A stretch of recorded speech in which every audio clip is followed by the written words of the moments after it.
Welcome to an exclusive presentation brought to you by Amorit Education, a leader in delivering educational content that empowers professionals across various industries. My name is Manny Oliver, and I am privileged to host this insightful session on the latest ISO standards and their implications. Joining us is William Levinson, a distinguished figure in the field of productivity and quality systems. Bill is a certified quality engineer, quality auditor, quality manager, reliability engineer, and Six Sigma Black Belt. He holds advanced degrees in chemistry and chemical engineering from Pennsylvania State and Cornell universities, along with qualifications in business administration and applied statistics from Union College. Today's presentation will delve into critical updates in ISO standards, focusing on the evolving role of climate change considerations in business management systems.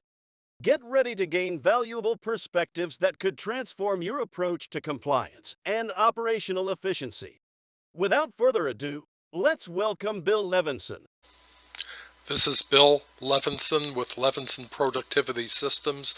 We're going to talk about how to address ISO's new climate change requirements. Disclaimer: no part of this presentation constitutes formal engineering advice.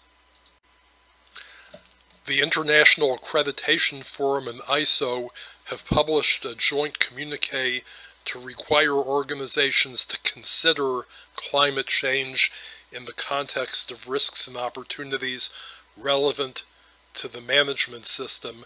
The good news is, if your organization has a process to assess and mitigate risks to continuity of operations, and you almost certainly should have a process of that nature due to the vulnerability of supply chains to risks of this nature, you're probably doing this already. We do not recommend, however, expenditures on carbon neutrality. However, efforts to increase energy efficiency to reduce supply chain costs will benefit all stakeholders and also reduce carbon emissions.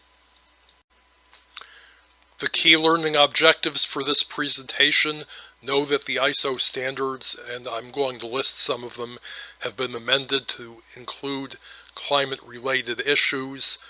Climate change is important but not urgent. I recommend against doing anything with net zero decarbonization or carbon offsets.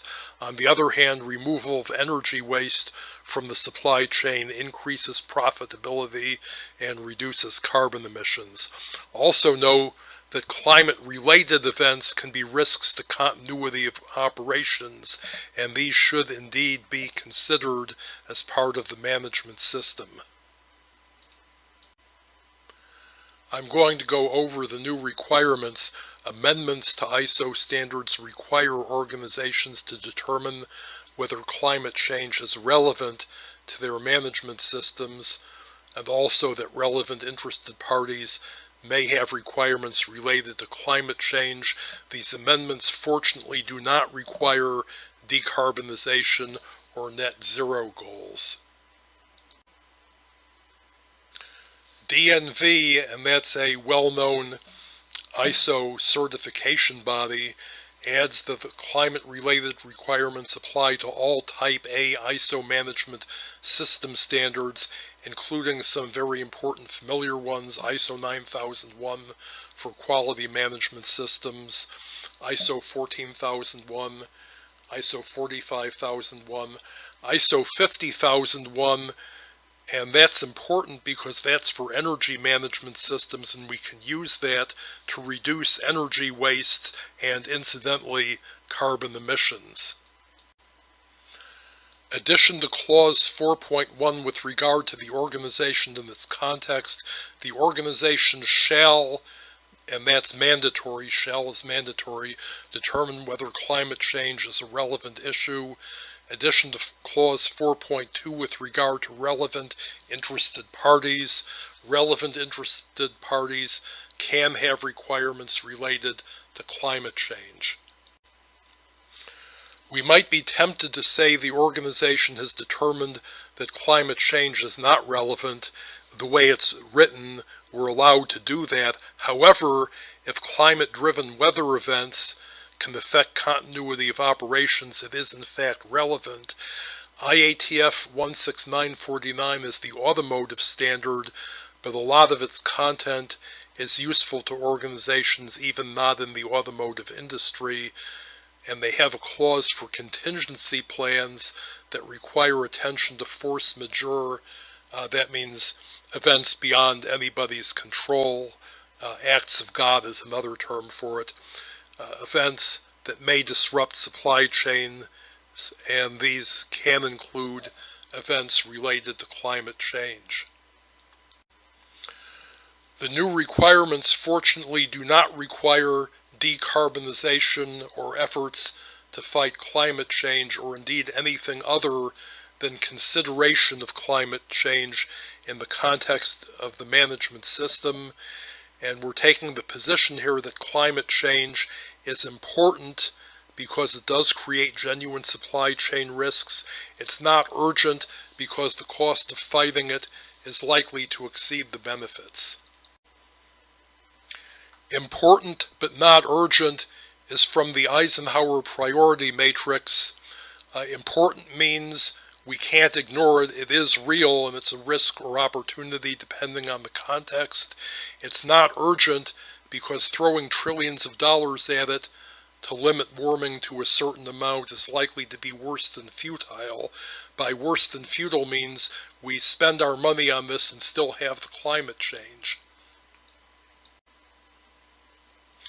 If we look at the behavior of some of the people who are telling us how urgent it is to do something about climate change, they basically are not walking their talk because they're not behaving as though it's urgent. You can't use private jets, which emit a lot of carbon dioxide per passenger, and then tell us it's urgent that we have to curtail carbon emissions.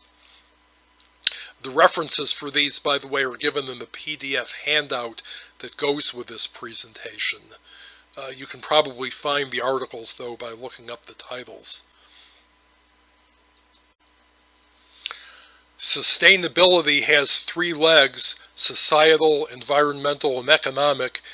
If it doesn't benefit society, does not benefit the environment, or is not economically feasible, and we're talking about certain efforts to decarbonize and purchase carbon credits and so on, it's not sustainable.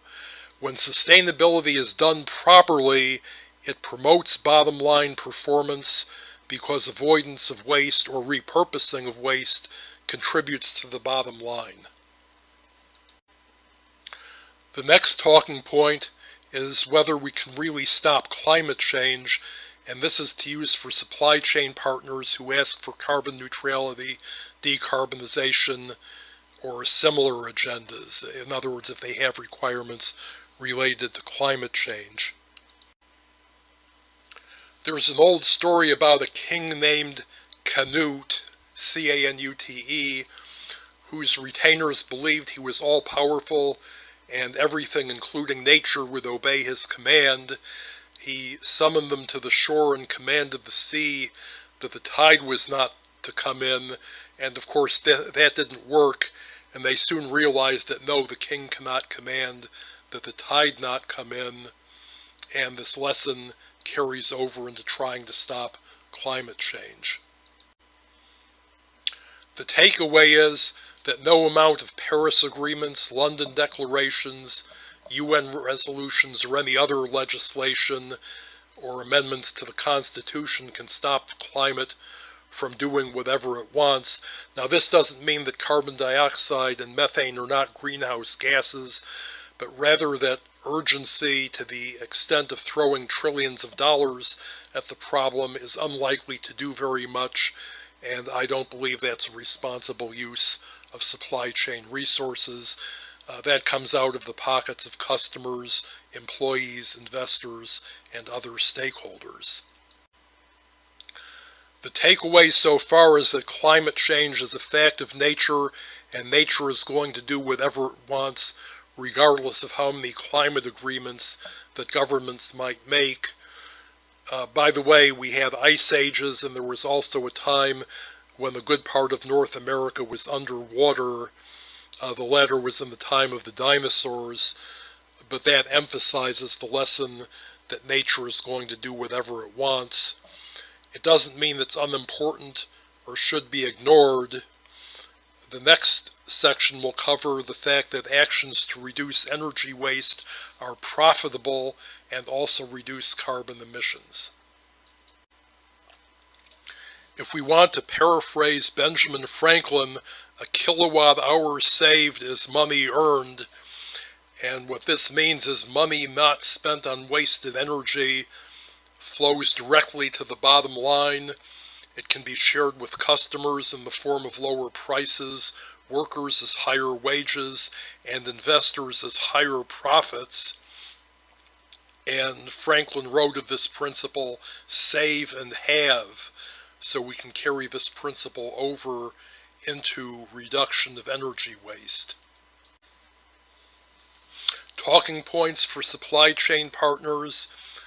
Relevant interested parties that have requirements related, for example, carbon footprints, similar agendas. Our organization should be unwilling to spend money on carbon offsets, carbon sequestration, or anything else that will result in higher prices, lower wages, or lower profits. However, removal of energy waste does the opposite. It enables lower prices, higher wages, higher profits, and also fewer carbon emissions. However, we cannot remove the waste if we don't know it's there. There was a German board game in the Second World War that encouraged Germans to save energy by personifying energy waste as a coal thief. The original character may still be under copyright, so I had an AI generate a version of the coal thief. The original, which you can find online, is actually a lot better. You can stop the coal thief, for example, by using a candle to find and seal drafts in your home, and then expose other ways your home could waste energy and therefore coal, and it carried the principles over into businesses instead. And all of this was designed to save energy for the war effort. The coal thief is invisible to the cost accounting system. Energy costs are often written off as overhead or costs attributed to various operations, but the cost accounting system is not designed to show how much of this cost is avoidable. Substantial energy waste can hide in plain view, and this was the central learning objective of the German board game, and we want to carry the same principles over into our workplaces. How do we find the coal thief and his associates who represent material waste? There's something called the material and energy balance from chemical engineering, and it says essentially that everything that goes into a process, including not just the stock, but also energy and consumables, has to come out as either saleable product or waste, and waste can hide from the cost accounting system, but not from the material and energy balance. We don't have time to get into the details of it here. It's a substantial lesson in chemical engineering courses, but the bottom line is that there is no form of material or energy waste that's likely to hide from this material and energy balance. I mentioned ISO 50001 previously. It's a standard for energy management systems, and it includes an energy gap analysis that compares how much energy a job is using and how much it should actually use if there was no waste in the process, and the difference is the gap. Removal of the gap reduces energy consumption and therefore costs, and also is likely to have the effect of reducing carbon emissions because energy is likely to be fungible via the power grid with fossil fuel sources, even if it happens to be renewable energy. There are some free resources from the U.S. government to help with this. The 50001 READY program from the U.S. Department of Energy, Better Plants program in industrial assessment centers. Superior Energy Performance is another initiative. And again, the references for all this is given in the PDF handout that goes with a longer version of this presentation. Leadership in Energy and Environmental Design is a resource for sustainable, including energy savings buildings, reduce energy use and carbon emissions, includes a reference to 25% lower energy costs. As just one example, they have something called thermal storage, which involves freezing water at night using off-peak electricity to provide cooling during the day. In summary, wasted energy represents costs and therefore higher prices, lower wages, and lower returns on investment. And also it's inflationary because the waste has to be paid for by somebody, but it doesn't add value. It's probably fungible via the power grid with fossil fuels because even if it's renewable, most organizations are connected to the power grid. Energy waste can easily hide in plain view, and it's invisible to the cost accounting system, but ISO 50001 and the material and energy balance can expose the waste. We've seen some U.S. Department of Energy resources to promote efficiency and also leadership in energy and environmental design. We're next going to look at climate-related supply chain risks. Remember, I said earlier, climate is relevant if it creates risks to the supply chain. Force majeure means superior force, acts of God, relates to uncontrollable events that can disrupt operations. Recall that the automotive standard IATF 16949 requires contingency plans to ensure continuity of operations, and weather-related events can be related to climate change, while things like earthquakes are not related to climate. Organizations should have a planning process to consider all of them. As an example, water is needed to operate the Panama Canal, and because of climate change, the water levels have been falling, so if ships have to sail around Cape Horn as a result, lead time and transportation costs will be much higher. And there's an article in Chemical Engineering Progress called Drought Could Hamper Hydroelectric Power in the West. So this is a climate-related risk to a form of renewable energy. We're quite familiar with the Susquehanna River in northeast Pennsylvania, and it's very nice to look at as long as it remains within its banks, which during periods of heavy rain, such as Hurricane Agnes in 1972, it doesn't always do, and it's caused a lot of damage here. In September 2011, Chrysler had to cancel production shifts due to a shortage of automobile carpeting, and General Motors also lost production when a supplier in Bloomsburg, Pennsylvania got flooded. There were some military experts from a long time ago, Sun Tzu's Art of War, and also a Roman named Vigidius, who warned us against putting your camp, or by implication your factory, on low ground where it's likely to get flooded. But floods can be driven by climate, so this could be a climate-related risk that needs consideration. Contingency plans for dealing with these risks is nothing new. Henry Ford had plans to reroute rail shipments in case a flood washed out a rail bridge. So if your organization has similar contingency plans, it's already considering climate change as a possible risk. Okay, again, the references for some of these articles is given in the handout in the notes pages, but the lesson is pretty clear. Extreme weather is a top supply chain risk. If you lived in the Northeast, as I do, you were probably exposed to the smoke from Canadian wildfires in 2023, which was sort of unpleasant.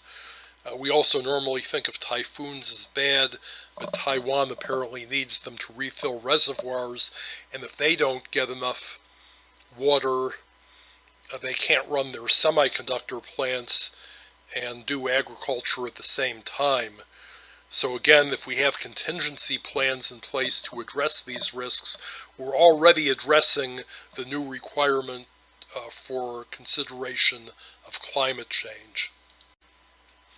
Futures trading, which has been around for hundreds of years, is a way to hedge against agricultural and other commodity risks. The idea is to give the producers a guaranteed price and the customers guaranteed delivery for that price as a way to mitigate risks associated with, for example, lower agriculture outputs due to droughts, frosts, and other climate-related events. This is not a new concept, though.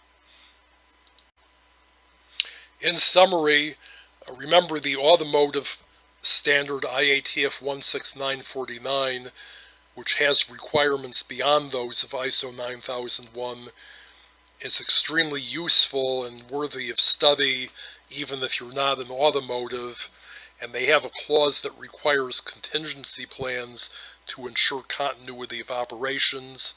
Supply chains are at risk from force majeure that may involve non-climate related events like wars, piracy, which they're having in the Red Sea, and earthquakes. Those are not related to climate, but droughts, wildfires, hurricanes, floods, and tornadoes are related to climate. We should be addressing those risks, and if we are, we're already considering climate change. We're next going to go over a basic checklist of things to consider with regard to the new climate-related requirements. An important thing to do when auditing, whether somebody else or auditing one's organization, is to phrase open-ended questions rather than just asking yes or no.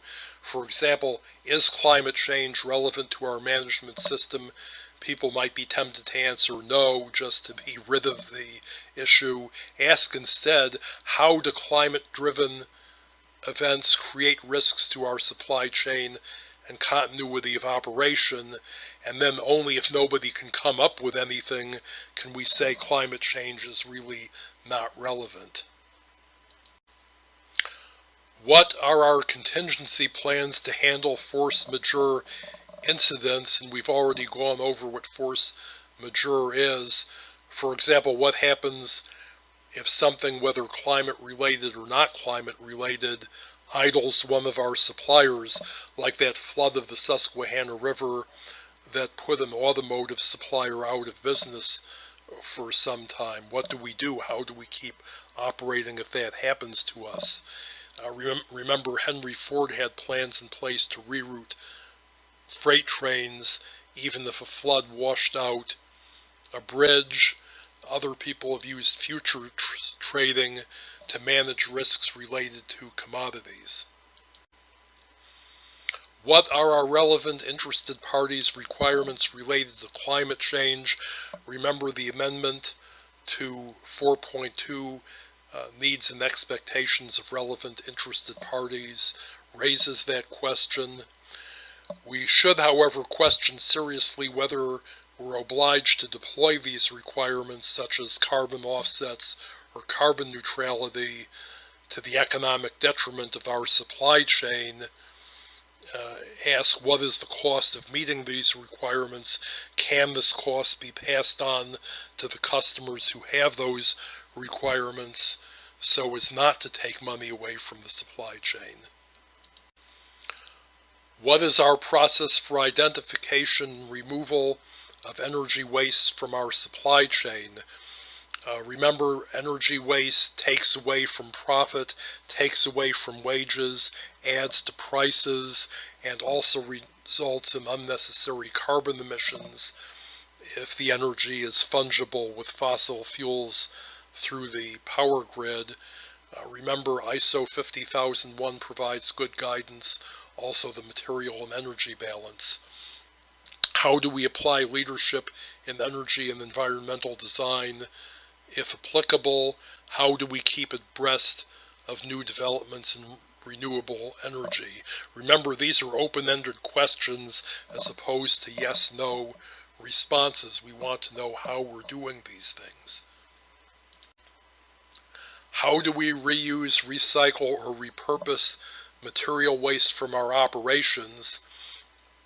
Again, anything we throw away represents wasted money and possibly unnecessary carbon emissions because it probably requires energy to make whatever it is we're throwing away. But regardless, anything we throw away is money, so removal of this waste benefits all relevant interested parties. In some cases, if you can capture carbon dioxide from a concentrated source, that itself can be sold for some extra money. Carbon dioxide is in fact a commodity. This list isn't by any means exhaustive, but it is a good starting point for questions the organization should ask itself. The key takeaways are climate is in fact relevant if it can affect continuity of operations or creates risks to the supply chain. Also, removal of energy and material waste from all operations, including those of customers, suppliers, and transportation activities, benefits all stakeholders and also reduces carbon emissions. Thank you for listening, and I hope this overview has proven useful.